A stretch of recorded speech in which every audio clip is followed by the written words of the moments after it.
If I had £1 for every time somebody asked me how to get rid of moles from the garden, I'd be rich. But the simple answer is there's no easy way to get rid of them. If they like your soil, if it's nice and well drained and you've got lots of worms in it, then moles will come in and they'll leave their telltale sign, molehills all over the garden.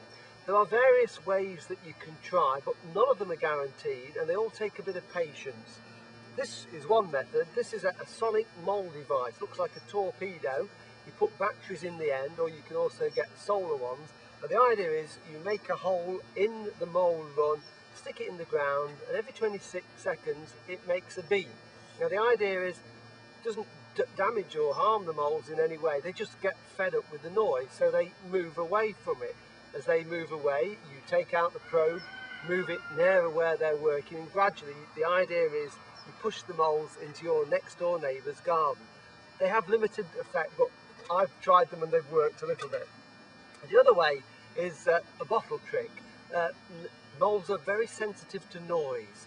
So one thing is you can dig a hole near the mole run, put some water in it, half fill it with water, do this all over the garden, and the idea is as the wind blows over the top of the bottle, it makes a vibration in the soil and again it disturbs the mole. And you can also use the children's windmills that you stick in the ground.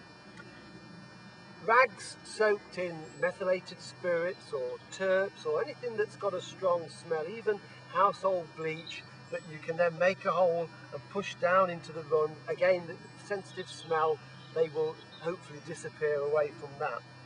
This is an idea I've never heard of before, but it's been given to me by Jerry Chubb from Stanford. And apparently what you need to do is to find the mole run between two molehills, and you can find that by getting a tent peg, probe the ground to where it's soft, carefully dig up the turf so you can expose the little mole hole. And the idea is you put both jars in back to back in the run and then cover them over with the turf.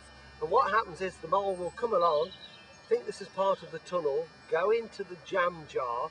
It can't go backwards. Moles can only go forwards and it can't turn around, so it stays in there. Now if you're using this method, you've got to check your traps every day because you don't want to distress the poor little mole. If there's a mole in there, you can put your hand over it, take it away and release it in your next door neighbour's garden.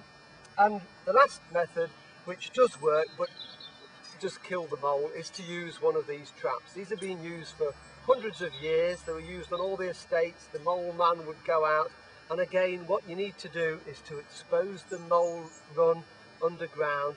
Always have dirty hands. Never wash your hands beforehand because moles can smell you, so you need to smell of soil and manure and earth. This then goes into the run, you cover it over, and unfortunately what happens is little mole comes along, triggers it. Goodbye, Mr. Mole.